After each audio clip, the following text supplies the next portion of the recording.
ಜವಾಬ್ದಾರಿನೂ ನಮ್ದೇ ಅಲ್ವಾ? ನಿಮ್ಗೆ ಏನ್ ಬೇಕು ನನ್ನಿಂದ? ಜಿಲ್ಲಾಧಿಕಾರಿಯಾಗಿ ನಾನಿರ್ಲಿ, ನನ್ನ ಪೊಲೀಸ್ ವರಿಷ್ಠಾಧಿಕಾರಿರವರಿರ್ಲಿ, ಅವರಿಂದ ನಿಮ್ಮ ನಿರೀಕ್ಷೆ ಏನು? ನೀವ್ ಏನ್ ಹೇಳ್ತಿರೋ, ನೀವು ರೈತರ ಪರವಾಗಿ ಹೇಳ್ತೀರಿ. ಆ ರೈತರ ಪರವಾಗಿ ಹೇಳ್ತಾ ಇರುವಂತ ಆ ಮಾತೇನಿದೆ, ಅದಕ್ಕೆ ನಾವು ನಂಬೇಕು, ಬೆಂಬಲ ಕೊಡ್ಬೇಕಲ್ವಾ? ನಾನು ಬೆಂಬಲ ಕೊಡ್ತೀನಿ.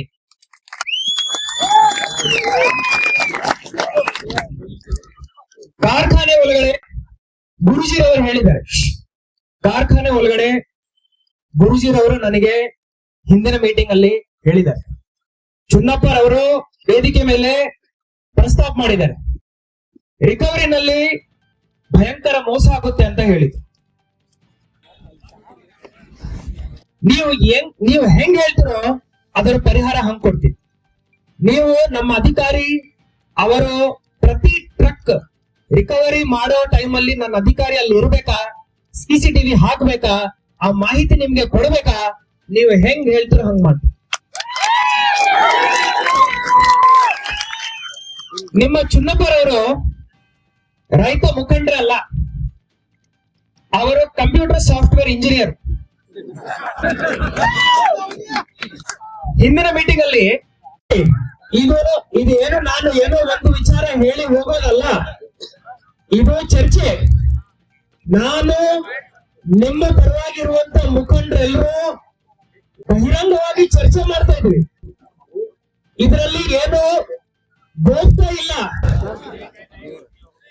ನಾವು ಎಲ್ಲರ ಎದುರುಗಡೆ ಗೋಪ್ಯ ಚರ್ಚೆ ಇಲ್ಲ, ನಾವಿಬ್ಬರು ಬಹಿರಂಗವಾಗಿ ಚರ್ಚೆ ಮಾಡ್ತಾ ಇದೀವಿ. ಎಲ್ಲರೂ ಗೊತ್ತಾಗ್ಬೇಕಲ್ವಾ? ನನ್ನ ಬಾಯಿಂದ ಬರ್ತಾ ಇರುವಂತ ಒಂದೊಂದು ಮಾತು ಅದರ ಮೇಲೆ ನಾನು ಕಾಯ ಮಾಡ್ತೀನಲ್ವಾ? ಇಲ್ಲಿ ಮಠ ಇದೀನಲ್ವಾ? ಹಂಗಿದ್ದಾಗ ನಂದು ಒಂದೇ ಬೇಡಿಕೆ, ಮಿಕ್ಕಿದೆಲ್ಲ ಬಿಡ್ತೀನಿ. ನೀವು ಏನ್ ಹೇಳ್ತೀರೋ ಎಲ್ಲ ಕೆಲಸ ಮಾಡ್ತೀನಿ.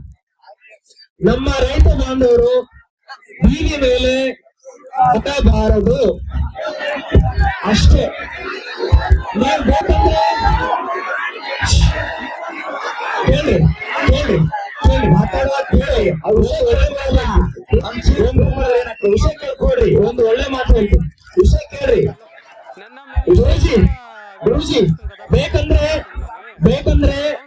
ನಾನು ಭೀಮಣ್ಣ ಬೇಕಂದ್ರೆ ನಾವಿಲ್ಲಿ ಮಲ್ತೀವಿ, ನೀವೆಲ್ಲರೂ ದಯವಿಟ್ಟು ಬೀದಿ ಮೇಲೆ ಇರುವಾಗ ನಾವು ಮಲ್ತೀವಿ.